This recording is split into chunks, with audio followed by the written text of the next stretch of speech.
માની જ કૃપાથી હું બીજી ત્રીજી વખતે લગાતાર ધારાસભ્ય તરીકે ચૂંટાઈને આવ્યો છું। દાંતા અંબાજી મત વિસ્તારના કોંગ્રેસના ધારાસભ્ય સાથે સીધી વાત। તમારી રાજકીય સફર મેં આખી જે જાણી ગામડાથી ગાંધીનગર પહોંચ્યા છે, ટ્રિપલ કે લાગે છે, કાંતિભાઈ કાળાભાઈ ખરાડી અને મારા ગામનું નામ કહેવાય તો ધારાસભ્ય તો થયું છું, ગામડામાંથી થયો છું, ગાંગુથી ગાંધીનગર।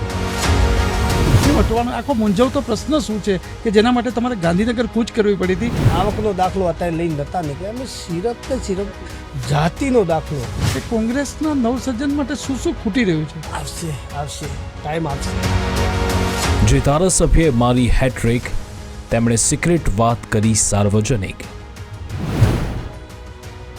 સ્ટુડિયો ઓન વ્હીલ્સની સફર બનાસકાંઠામાં છે અને આજે આપણે એવા વ્યક્તિ વિશેષ સાથે મળી રહ્યા છે કે જ્યાં મા અંબાના બિરાજમાન છે એ દાતા અંબાજી મત વિસ્તારના ધારાસભ્ય કાંતિભાઈ ખરાડી સતત 3 ટર્મથી એક જાગૃત જનપ્રતિનિધિ તરીકે વિધાનસભામાં પ્રતિનિધિત્વ દાતા અંબાજી વિસ્તારનું કરી રહ્યા છે।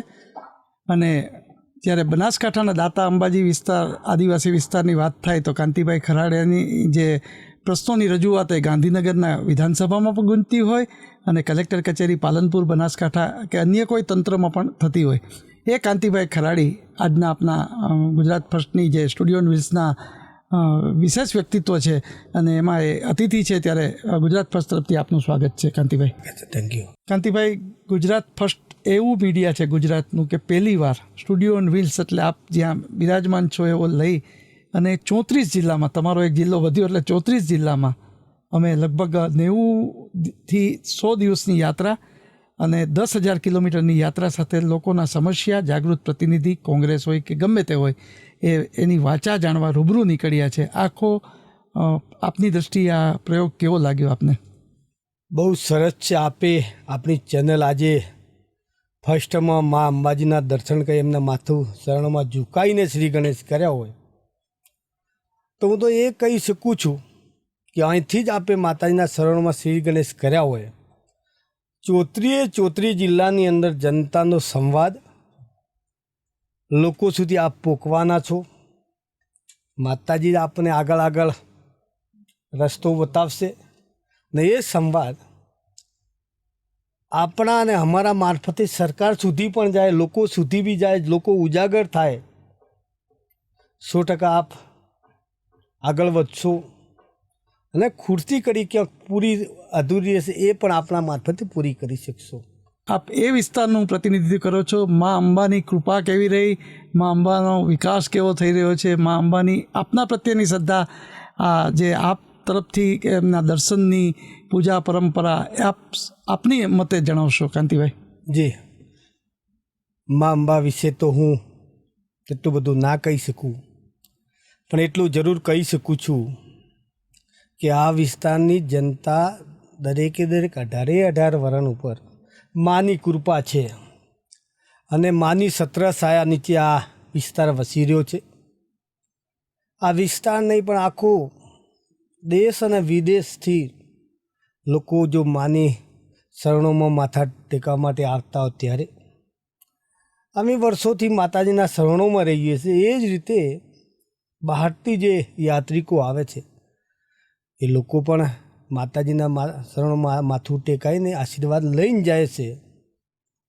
એ રીતે અહીંનો વિકાસની વાતો કરીએ, બહુ સારી વાત છે। માતાજીનો વિકાસ થઈ રહ્યો છે, યાત્રાધામ છે અને આ વિસ્તારમાંથી માની જ કૃપાથી હું બીજી ત્રીજી વખતે લગાતાર ધારાસભ્ય તરીકે ચૂંટાઈને આવ્યો છું।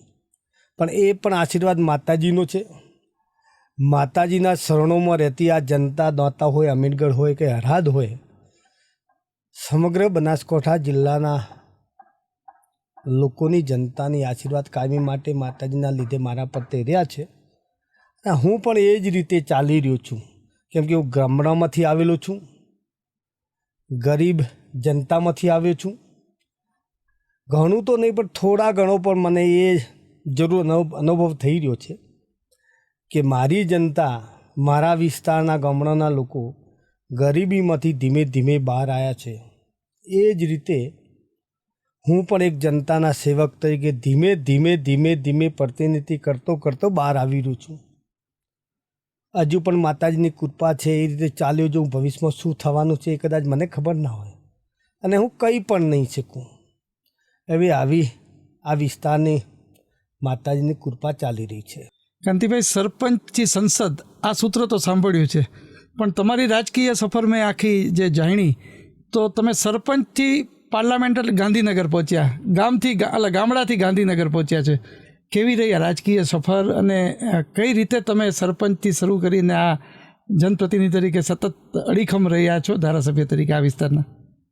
નાનકડા એક પરિવારમાંથી જન્મેલો છું, ગામડામાંથી જન્મેલો છું અને ધીમે ધીમે તે ગામડાની પંચાયતના વસ્તીએ મને પંચાયતમાં ઓટો સામે ચાલીને લઈને આવ્યા. ત્યારથી કે આ હાથમાં આપ પકડો, આપ આપણા નેજા હેઠળ રાખો ને મેં શીખાઈ લીધું. ત્યારથી ધીમે ધીમે ધીમે મારા 2-3 આંકડા એવા છે. ટ્રિપલ કે લાગે છે, કાંતિભાઈ કાળાભાઈ ખરાડી, અને મારા ગામનું નામ કહેવાય તો ધારાસભ્ય તો થયું છું, ગામડામાંથી થયો છું, ગાંગુથી ગાંધીનગર. અરે વાહ!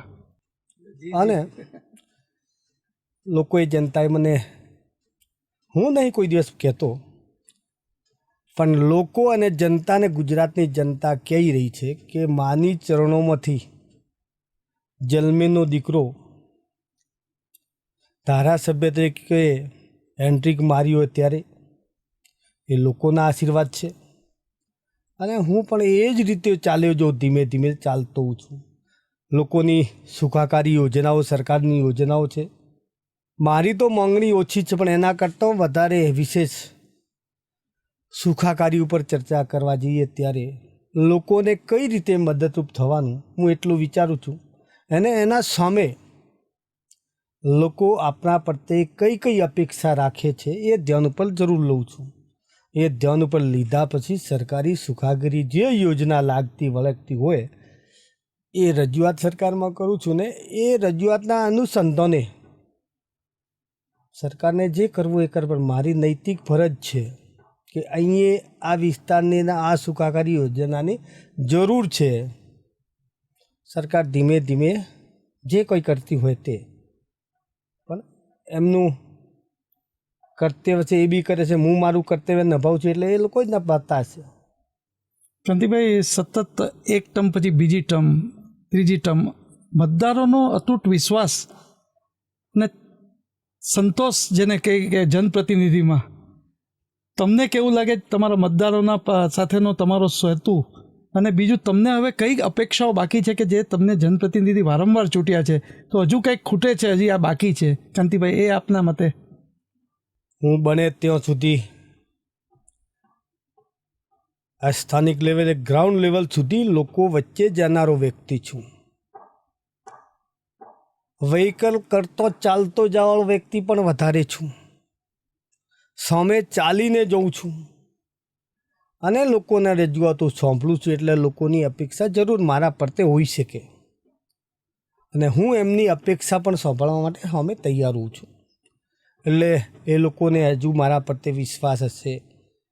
શક્ય હોય ત્યાં સુધી મારા વિસ્તારના જનતાનો વિશ્વાસ, માતાજીને એવી પ્રાર્થના કરેલી છે કે મારી તું આપણી જનતાનો જો મારા પ્રત્યે વિશ્વાસ છે એ શક્ય હોય ત્યાં સુધી તૂટવા ના દે. તે હું પણ એમના જોડે અપેક્ષા એ જ રાખું છું ને એમની જે અપેક્ષા છે એ અપેક્ષાને શક્ય હોય એટલા સુધી હું પણ એમનો વિશ્વાસ નહીં તૂટવા દઉં, એમના હાથે રહેવા તૈયાર છું. એટલા માટે લોકો મારા પ્રત્યે અપેક્ષા રાખી શકે છે.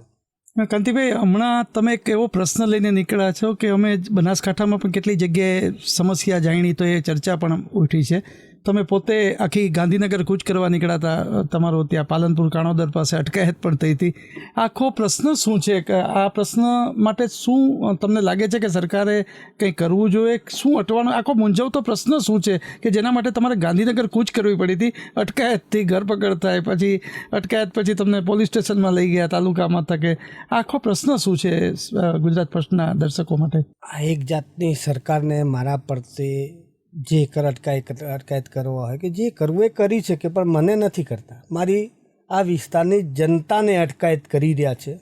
અને હું જે જઈ રહ્યો છું કાંતિભાઈ તરીકે, મારી જનતાના વર્કર તરીકે એક લોકોની માંગણીને અનુસંધાન જતો હોઉં છું.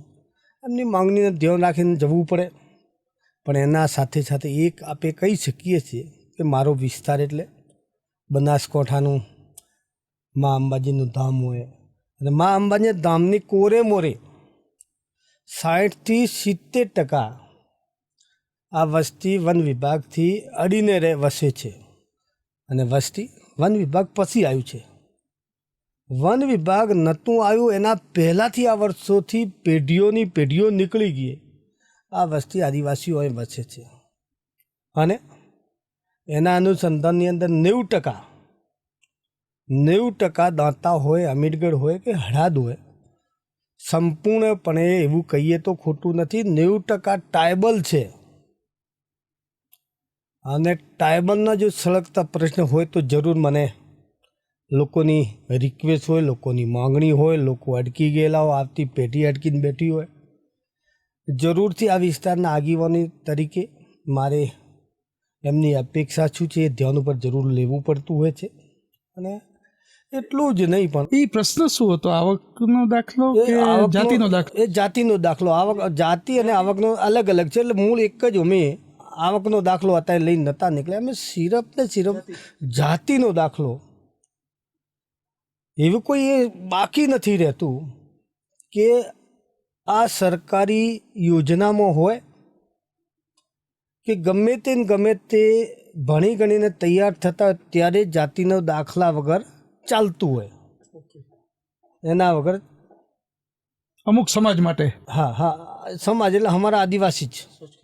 એટલે આપણો દીકરી જો ભણાવવામાં શાળા, પ્રાઇમરી શાળામાં જો એડમિશન લેવું હોય તોય જાતિનો દાખલો રજૂ કરવો પડે. સ્કોલરશીપ લેવી હોય તોય જાતિનો દાખલો રજૂ કરવો પડે. નર્સિંગ કરવો તો દાખલો રજૂ કરવો પડે. વન વિભાગની સનદ લેવી હોય તોય દાખલો રજૂ કરવો પડે. વ્યાજબી ભાવની દુકાન કંટ્રોલ હોય ત્યાં બી દાખલો રજૂ કરવો પડે. કયો એક વિભાગ એવો સરકારનો નથી કે આદિવાસીઓ માટે જે જરૂરિયાત પ્રમાણે માંગણી પર જતા હોય એ વિભાગ સૌથી પહેલાં માંગણી કરતા કે ભાઈ આદિજાતિનો તમારા પર દાખલો છે ખરો? અને સરકારે જ દાખલા આપે ને સરકારના વિભાગ જ દાખલા પરત માંગતા હોય સાબુતી તરીકે, તો આદિજાતિનો દાખલો ફરજિયાત લેવો પડે. અને ફરજિયાત પહેલાં હતો, નહોતું, નવું નથી, કાયમી માટે.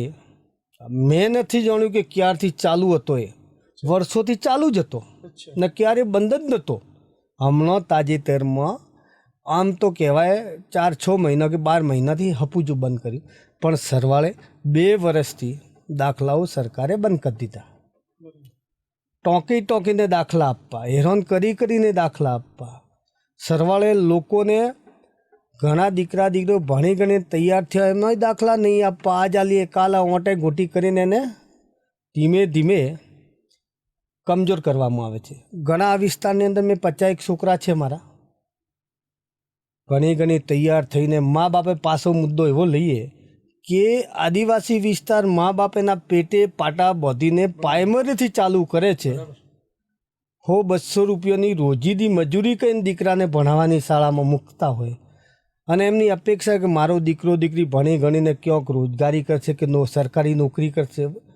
20-15 વર્ષ સુધી ભણાવતા હોય, કમસે કમ 15 વર્ષ તો ઘણો હોય, 1થી મોડીને 12 ધોરણ સુધી તો ભણતર હોય, પછી કોલેજ હોય, બીએડ હોય, એમ કે 15-20 વર્ષ સુધી તો ભણતર કહેવાય અમારી ભાષામાં. છેલ્લે દીકરો અથવા દીકરી નોકરી લાગે છે, નોકરી લાગી જાય છે, નથી લાગતો નોકરી લાગી જાય છે, પણ જ્યાં સુધી આદિવાસી દાખલો નહીં રજૂ કરે ત્યાં સુધી નોકરી જોઈન્ટ કરી શકતા નથી.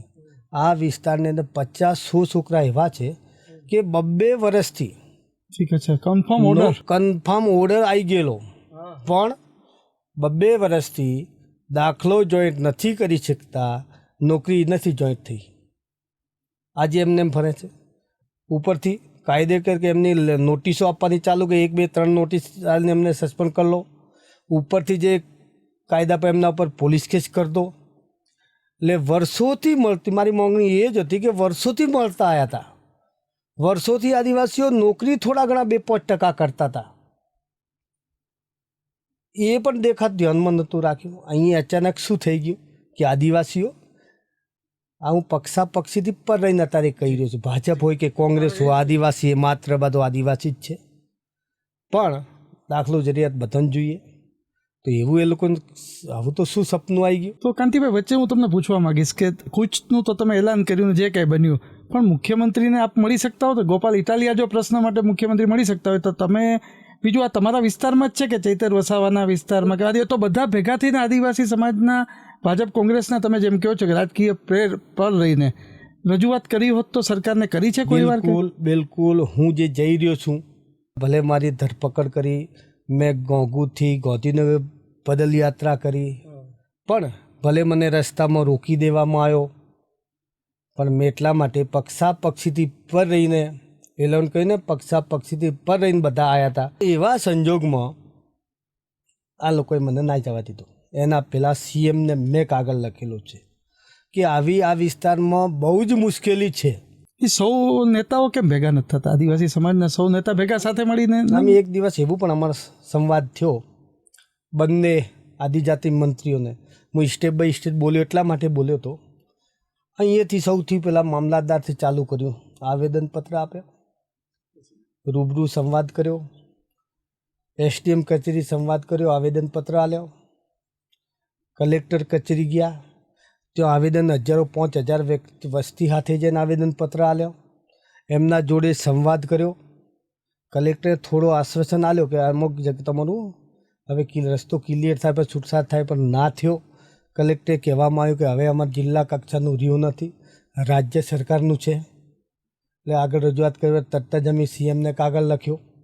સીએમે પાછો રિપ્લાય આલ્યો કે ના, એમના વિચારધારા હાથે જાય છે. એના પછી મેં પાછું એ નક્કી કર્યું કે આપણે આદિવાસી છીએ, સાચા આદિવાસી છીએ, અને સ્ટેપ બાય સ્ટેપ રજૂઆત કરીએ રાજકક્ષાના મંત્રી અને કેબિનેટ કક્ષાના મંત્રી સુધી. અમે પદયાત્રા કરી, મંત્રી સુધી નહોતા જવાના. મેં એ વખતે બી કીધું કે અમે મંત્રી સુધી નહીં જાઓ, આપણે પહેલાં સ્ટેપ બાય સ્ટેપ આપણા મંત્રીને મળીએ, એમના ધ્યાન ઉપર મૂકીએ, શક્ય તો એમનાથી આ રસ્તો નીકળે એમ છે. તો અમે ગયા, અમને અહીંયાથી 20 કિલોમીટર જવા દીધા. પણ સરકારનું વહીવટી તંત્ર છે, શું છે શું નથી એમાં હું નહીં પડું, પણ કોઈકના ઈશારે કે ભાઈ આ લોકોને મત આવવા દેજો. અથવા તો એમાં એવું પણ થઈ શકે કે આ લોકો અહીંયા આવશે તો એમનું કામ કરવું પડશે, અને ત્યાં અહીંયા ના આવે તો હેરાન કરવાનો ફાવટ આવે છે કે શું છે, એટલે કદાચ અમને ત્યાં ના જવા દીધા. ટૂંકમાં જાતિના દાખલાની જે સમસ્યા છે એનો હલ થાય તો સારું રહેશે યુવાનો માટે. બિલકુલ બરાબર. અને નહીં થાય તો બહુ મુશ્કેલી થશે, ઓછી નહીં, અઢળક મુશ્કેલી થાય. સરકારનો નારો છે બેટી પઢાઓ, બેટી ભણાવો, સૌનો સાથ, સૌનો વિકાસ, એમાં અંદરમાં આવે છે. કાંતિભાઈ, હવે રાજકીય સફર સાથે તમે જે પક્ષમાંથી આવો જેની વાત કરીએ, તમે જ્યારે પહેલી વાર ચૂંટાણે ત્યારે કોંગ્રેસમાં વિધાનસભાની સંખ્યા ઘણી હતી ને પછી કેટલાક લોકોને આમંત્રણ આપીને બીજેપીમાં ગયા, મંત્રીઓ પણ થઈ ગયા આપની સાથે, આપ જોતા હશો આપના જ નેતાઓ એક સમયના. આપને કોઈ આવી ઓફર કોઈ વાર? બધા ભાજપ હોય એ માણસ જ હોય છે, કોંગ્રેસના એવી માણસ હોય છે, એકબીજા બોલતા ચાલતા હોય ને એને હું કોંગ્રેસનો છું ને મંત્રી ભાજપના થયા તો મારે એમના પાસે જવું પડે, બેસવું પડે, ચર્ચા કરવી પડે. એટલે આ બોલતા ચાલતાની વિધિ છે. કદાચ એમની અપેક્ષા હોય, ઘણા ગયા કોઈ વાર આમંત્રણ કે ભાઈ બેઠકમાં કે આવો કે હા, બેઠકમાં જતા હોઈએ, સરકારી યોજના કે સરકારી મિટિંગમાં જતા બી હોઈએ, અને એ સરકારી મિટિંગમાં ના જાય તો લોકોના સ્થાનિક રજૂઆતો કઈ રીતે કરી શકે. એટલે ગયા બી હશું ઘણા. એવું આપ જે કહો છો એમને, કે તમે પહેલી વાર ચૂંટણી લાંબી લાઈન હતી તમારી સાથે? લાંબી. એ વખતે અમારા પાસે સભ્યબળ વધારે હતું. એ વખતે અમારા વિરોધપક્ષ નેતા શંકરસિંહ હતા, એના ધીમે એ વખતે લગાતાર 5 વર્ષ સુધી હતું. બીજી વખતે બી એના કરતાં થોડું બીજી વખતે થોડું વધ્યું, પણ અમારે કદાચ 2-5% અથવા તો 107 સીટોમાં અમે ગમે તે કારણ છે, અથવા તો અમારી કદાચ મહેનત કમ પડી. એમ નહીં, આમ ક્લિયર કટ કોઈ વાર આમ કે આવી જાઓ એવું આમંત્રણ? આમાં એ તો જો પૂછતા હોય, આવો તમે મહેમાન છો, આવતા રહો અમારા જોડે, અમારા ઘેર મહેમાન ગતિ કહેતા હોય, પણ મહેમાનગતિ કરવા માટે જવું ના જવું એ આપણે પોતાની વ્યક્તિગત વિચારધારા ઉપર બી જાય છે. હોય એ બી કહેતા હોય અમે અમારું વિચારતો એ એમનું વિચારતા. જો વિરોધ પક્ષની જરૂર છે અને સત્તા પક્ષ જો વિરોધ પક્ષ સત્તા પક્ષ ના હોય તો ચાલતું બી નથી. ઠીક છે, અમારા સામે માંગણી બી આવી હશે, પણ હું ફરીથી એ વાત ઉપર હું ટ્રાયબલમાંથી આવું છું, આદિવાસીમાંથી આવું છું. શક્ય હોય ત્યાં સુધી આદિવાસીઓ ઓફરને નહીં માનતા. એટલા માટે નહીં માનતા, એ જનતાએ ચૂંટીને મૂકેલો વ્યક્તિ છે, જનતાએ આપણા પર તે વિશ્વાસ મૂક્યો છે. અને એવું લાગે કે ભાઈ વોટ લઈને લોકોના વોટના આધારે જીત્યા છે ને પછી જનતાને વેચીને હોમે જતા રહે, એનાથી મોટો કોઈ અત્યાચાર કહેવાતો નહીં. એટલા માટે અમે ગ્રાઉન્ડ લેવલ લોકો હાથે રહીએ છીએ. જ્યારે આ તો બધું ચડાવ ઉતાર છે, આમ ઉગે એટલે કિરણ આ બાજુ આ બાજુ જાય એટલે કિરણ આ બાજુ જાય છે, એટલા માટે ચડાવ ઉતાર આવતા રહે. અમારે હતું એક અમારો બી વારો હતો, અમારા માન્ય શ્રીમતી ઇન્દિરા ગાંધીના નામે પાણીમાં પથ્થર તરતા હતા, એટલી મજબૂતાઈથી હતું.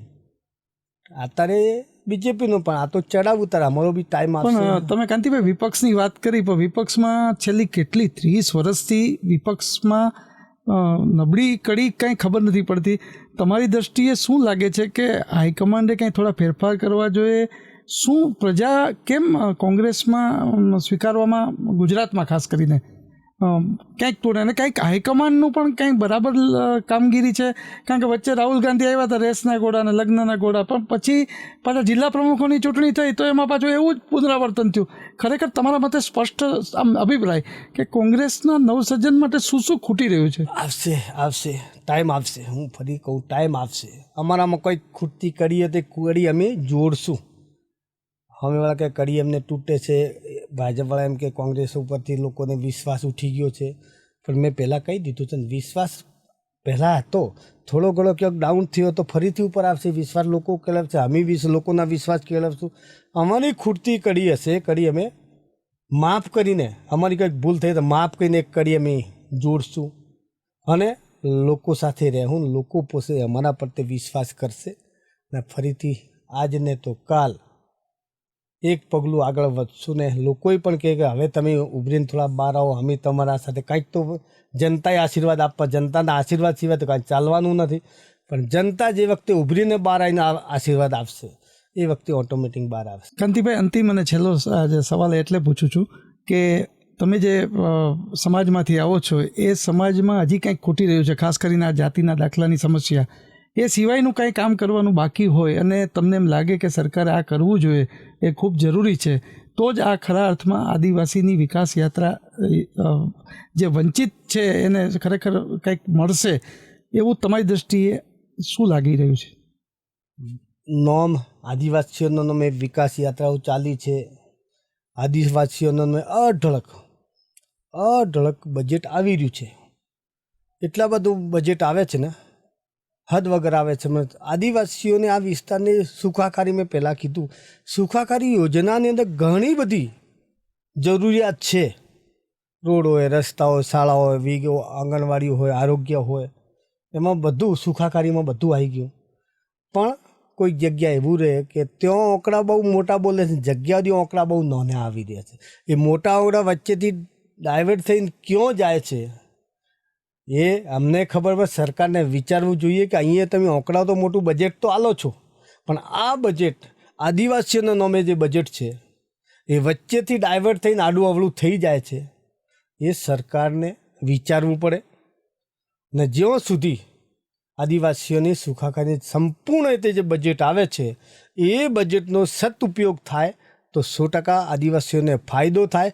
પણ આ લોકો 100% બજેટ આવે છે એ બજેટ વાપરવામાં નહીં આવતું, ડાયવર્ટ કરીને બીજી સમાજોમાં જઈ રહ્યું છે. નામ આદિવાસીઓનું ઉપયોગ બીજી સમાજ, અથવા તો એમને પક્ષના નામે બીજા મેળાવડા કે બીજા ખર્ચા થતા હોય, આદિવાસીઓનું બજેટમાં ગણાતું નથી. એમને મેળાવડા કરવા હોય, જે કરવું હોય તે કરવું હોય, પણ આદિવાસીઓનું આખી જ એમની ગ્રાન્ટ જ અલગ રાખવી જોઈએ. બાકી આદિવાસીઓનું જે બજેટ આવે એમાં કશું જ આડું આવલું ના કરવું જોઈએ. ને એમાં ડાયવર્ટ કર્યા વગર જો જનતાને સીધો લાભ મળતો હોય તો 100% હું માનું છું કે આદિવાસીઓને આટલા વર્ષોથી બજેટ આવે છે મોટું, ક્યાં જાય છે વિચારવું પડે. અમે વિચારીએ, સરકારને વિચારવું, પણ એટલું હું જરૂર કહી શકું છું કે આટલા વર્ષોથી જો આદિવાસીઓનું બજેટ આવતું હોય ને તો આદિવાસીઓના ગામડામાં ઝૂંપડા નહીં હોય પણ 100% સોનાનો નળિયો થઈને ઊભો હોત. આટલું બજેટ આવે છે. ક્યાં જાય છે તો વિષય એમને છે. કેમ આડું અવળું કહે જવા દે છે એ વિષય એમનો છે. હું ટૂંકમાં કહી દીધું છે કે આટલી ગ્રાન્ટ અને આદિવાસીઓના ઝૂંપડાના સોનાના નળિયો થઈ ગયો, આટલી ગ્રાન્ટ આવતી હતી, એ સરકારનો વિષય છે, એમને જોવું પડે. ચોક્કસ. તો આ હતા કાંતિભાઈ ખરાડી, મા અંબાના સાનિધ્યમાં દાતા અંબાજીના ધારાસભ્ય છે. સતત અડીખમ ટર્મથી ચૂંટાતા આવતા ધારાસભ્ય કાંતિભાઈ ખરાડીએ એમણે કોંગ્રેસ વિશેની પણ વાત કરી, આદિવાસી સમાજ માટે જે મહત્ત્વની સમસ્યા જાતિના દાખલા સહિતની પણ વાત કરી, અને મા અંબા ઉપર અતૂટ શ્રદ્ધા ધરાવતા અને અંબાજીના વિકાસ માટે હંમેશા પોતે સતત પ્રયત્નશીલ પણ છે, અને સરકારના કેટલાક સમસ્યારૂપ પ્રશ્નોની પણ નિખાલસપણે તેઓએ ચર્ચા કરી, અને આદિવાસી સમાજના ઉત્થાન અને હક માટે તેઓ સતત લડતા રહેશે. અને મોટી વાત એણે એમ કરી કે કોંગ્રેસની જે ઓફરવાળી વાત છે, ઓફર આદિવાસી કોંગ્રેસના કોઈ ધારાસભ્યોને ખરીદવાની વાત હોય તો આદિવાસી ઓફર સ્વીકારતો નથી, એ પણ એક સૂચિતાર્થ કર્યું છે. આવા જ એક અગ્રણીઓ સાથે વારંવાર મળતા રહેશું. Studio on wheels, Gujarat ફર્સ્ટમાં.